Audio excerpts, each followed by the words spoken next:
लेकिन आज आईजी सिंध गुलाम नबी मेमन ने कोई भी शिकायत न मिलने का दावा कर दिया।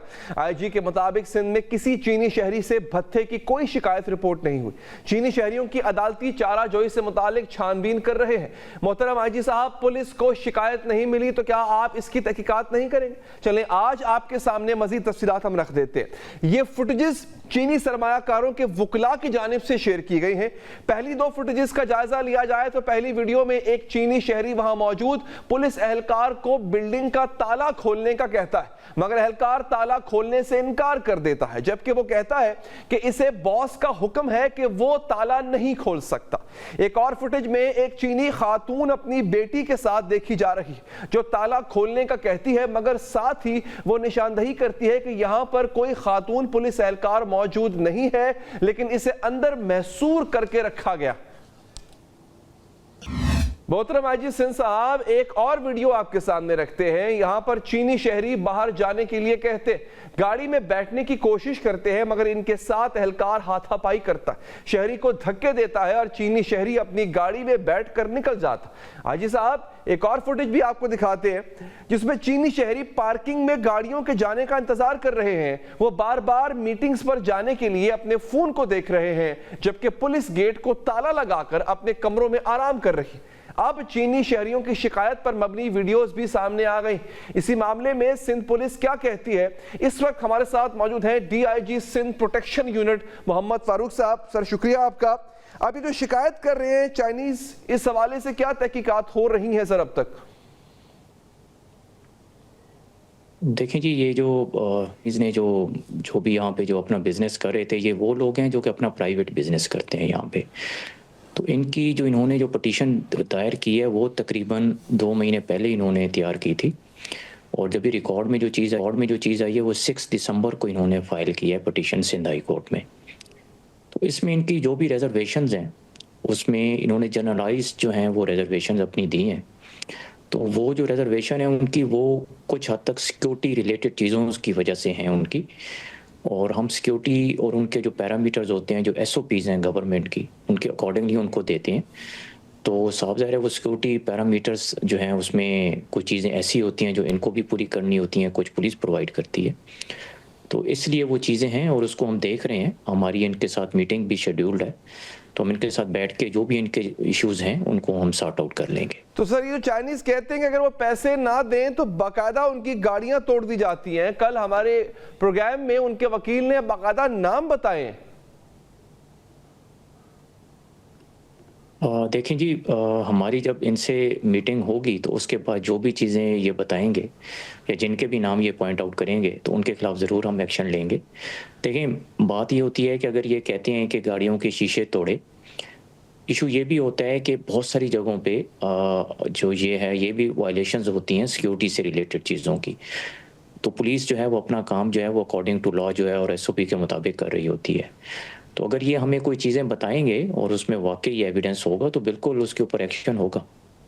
देखिए सर, बात यह कि ये काफ़ी अहम बात है, काफ़ी इंपॉर्टेंट बात इसलिए भी है कि इससे पहले चाइनीज़ पर हमले हो चुके हुए सर, एयरपोर्ट पे हमला हो चुका हुआ है। ये एक संगीन मामला है। देखिए, जो भी है वो भले प्राइवेट एंटिटी के तौर पे यहाँ पे रह रहे हैं, काम कर रहे हैं, बट वो हैं तो ऐसे दोस्त मुल्क के शहरी कि जिनसे हमारे बड़े अच्छे ताल्लुकात हैं, मगर उतने ही ताल्लुकात कच्चे धागे की डोर से भी जुड़े हुए हैं। तो अगर ये मामला शिकायत आ रही हैं तो आपको नहीं लगता कि इन शिकायत का अजाला करना चाहिए? क्योंकि कहीं ना कहीं पुलिस जो है इनकी शिकायत सुनने और उस पर अमल करने पे लैक कर रही है। देखिए, पुलिस तो अपना काम जो है वो तो पूरा जो इनको सिक्योरिटी की हद तक जो है वो तो हम पूरा अपना काम करते हैं। जो भी हमारे लॉज और SOP हैं उसके मुताबिक ही हम इनको सिक्योरिटी भी प्रोवाइड करते हैं। आप ये देखें कि हमारे पास जो हैं कोई ये 6 पटिशनर जो हैं, ये 6 चाइनीज़ नहीं है जिनको हम सिक्योरिटी दे रहे हैं। हमारे पास पूरे जो सूबे सिंध में अराउंड 2050 चाइनीज़ हैं और 214 प्रोजेक्ट्स और रेजिडेंसेज हैं जहाँ पे हम सिक्योरिटी देते हैं। हमारी जो सिर्फ SPU है, जो स्पेशल प्रोटेक्शन यूनिट है, जो कि डेडिकेटेड यूनिट है फॉर प्रोटेक्शन ऑफ चाइनीज़, उसके तकरीबन 2600 पर्सनल जो हैं वो डिप्लॉयड हैं। तो इट्स अ बिग नंबर। तो ये नहीं है कि सिर्फ हम इन 6 की हद तक महदूद हैं। इनके जितने भी और भी CPEC, नॉन CPEC प्रोजेक्ट्स हैं, और इन जिस तरह ये 6 हैं, इस तरह और भी बहुत सारे चाइनीज़ हैं जिनकी तादाद 130 तक है, तो जिनको हम सिक्योरिटी देते हैं। तो ये सब वेरी स्मॉल नंबर, इनके जो रिजर्वेशंस हैं हम उसको बिल्कुल एड्रेस करेंगे ताकि हम इन्वेस्टर फ्रेंडली जो है वो माहौल बना सकें। देखिए मूवमेंट से रिलेटेड इनकी ज़्यादा जो मेन शिकायत है, देखिए कोई पुलिस जो है इनसे पैसे लेके कोई इनको मूवमेंट की इजाज़त नहीं देती। हम हमारी एसओपी के अकॉर्डिंगली हम इनको मूव कराते हैं, और जो एयरपोर्ट पे जब ये आते हैं कराची या एयरपोर्ट से जा रहे होते हैं वापस, तो बुलेट प्रूफ गाड़ियाँ यूज़ होती हैं, तो इनकी ये भी रिजर्वेशन है कि वो गाड़ियाँ यूज़ ना हो। अब इश्यूज़ ये हैं कि वो एसओपी में मेंशन है वो चीज़ें गवर्नमेंट ऑफ पाकिस्तान की, तो हमने उनको फॉलो करवाना है, ये हमारी ज़िम्मेदारी है। और इसलिए कि क्योंकि कराची एक मेट्रोपॉलिटन सिटी है और सेंसिटिविटी यहाँ पे चीज़ों की और यहाँ के जो थ्रेट्स हैं वो बाकी जो हैं चीज़ों जगहों से ज़्यादा होते हैं, तो हम इन चीज़ों को मद्देनज़र रखते हुए जो सिक्योरिटी पैरामीटर्स हैं उनको फॉलो करवाते हैं। हम खुद भी फॉलो करते हैं, तो इसमें अगर कोई कंप्लेंट ये करेंगे कि किसी ने कोई इन्होंने पैसे दिए हैं या कुछ है, तो हम उसके खिलाफ ज़रूर एक्शन लेंगे।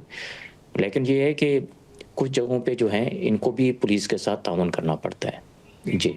लेकिन सर देखिए, अभी तक आपने बरह रास्त जो है वो इससे इनसे बात नहीं की, तो क्या कहा बात है इसमें? क्योंकि पिटिशन दायर हो गई, वो आप तक आए नहीं, खुद नहीं आए सर। देखिए मैंने आपको बिल्कुल ये नहीं कहा कि हमने कोई रब्ता नहीं किया या क्या बात है, मैंने आपको ये अर्ज़ की थी कि हमारा उनसे रब्ता हुआ है और हम उनसे पहले भी राब्ते में होते हैं। असल में इनके साथ राब्ते में एक तो ये हमसे डायरेक्ट कन्वे करते हैं जो भी इनकी रिजर्वेशन होती हैं, हमारे बंदे इनके साथ डिप्लॉयड होते हैं। दूसरा इनका जो राब्ते का तरीका है वो ये चाइनीज़ एसोसिएशन एक बनी हुई है इनकी, वो भी हमें कन्वे करते हैं। थर्ड है कौंसलेट जो है कराची में इनका, वो हमसे कन्वे करता है चीज़ें।